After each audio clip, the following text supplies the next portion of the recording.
Mental reframes can be exceptionally powerful, especially when you are underperforming compared to what you're used to. You know, let's say, well, I'll give you a prime example. What we're doing right now within my company, I'm working 3 to 4 hours a day, 5 days a week, right? It's the least I've worked for years.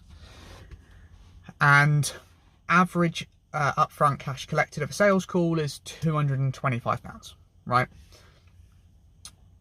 And what's funny is we just had a discussion. Millie this morning did a one call close over the phone for £1,400 today. And she was like, that was my biggest upfront payment ever, and it wasn't even on a sales call. Great. And what I found funny was that's still around the same amount. I'm not sure if it was more or less than my first ever sales call for the same service, or rather a solution to the same problem that we solve right now, which is GCSE maths tutoring. So 3 years ago, I was doing an Ironman, and at the same time we started testing this idea out, and I created a more scalable product which actually sucked, and ran some Facebook ads, put up a crappy PowerPoint, a little one-page landing page thing for people to sign up on. And the first person that got on a call with me, I closed them and they paid there and then in the call. And I think it was £1,600 for the whole program. It was a 12-week program or something. Or if they paid there and then, I think it was £1,200. Yeah, I'm pretty sure those numbers are correct. So Millie's is a little bigger, but it's just so funny to be like, that was the only option. It was either you paid in four installments of 400 maybe, or was it 3 installments, whatever, however many installments, but no, not a single person took that option. And everyone else paid up front for the 12-week program.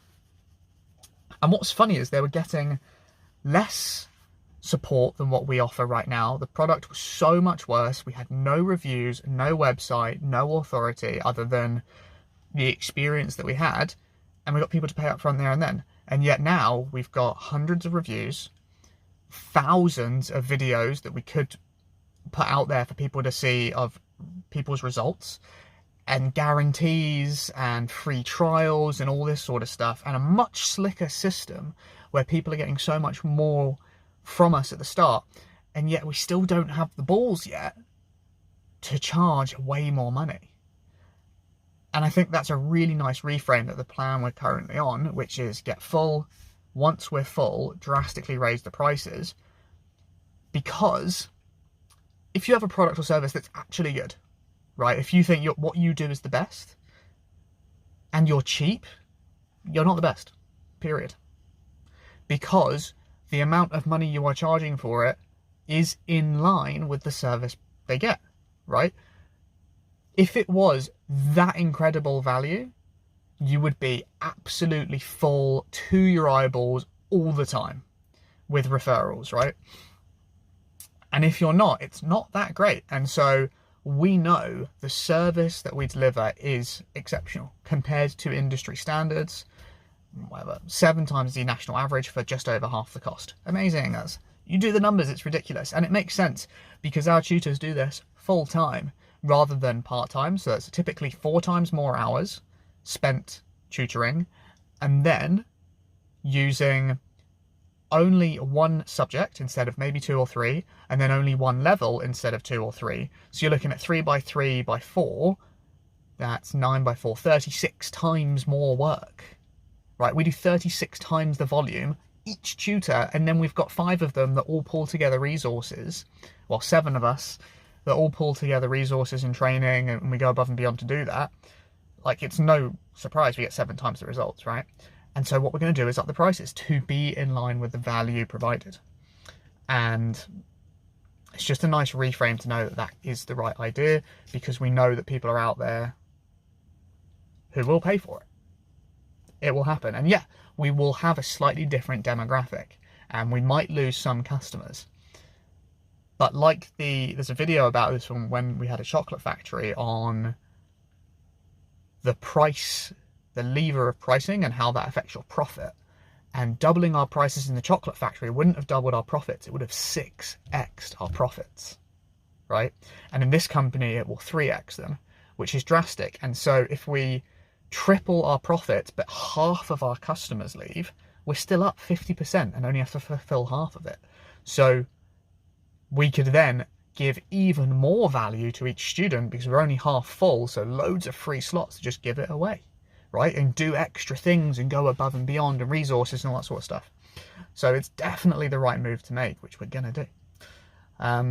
But if you need a reframe in your life, have a look back at what you did. Like at the start of this video, I said, I'm only working 3 to 4 hours a day, realistically like 3 to 5 days a week, not a lot. Whereas in the past, when we opened the chocolate factory, I was doing 16 hours a day for 60 straight days without a break. That was 4 a.m. to 8 p.m.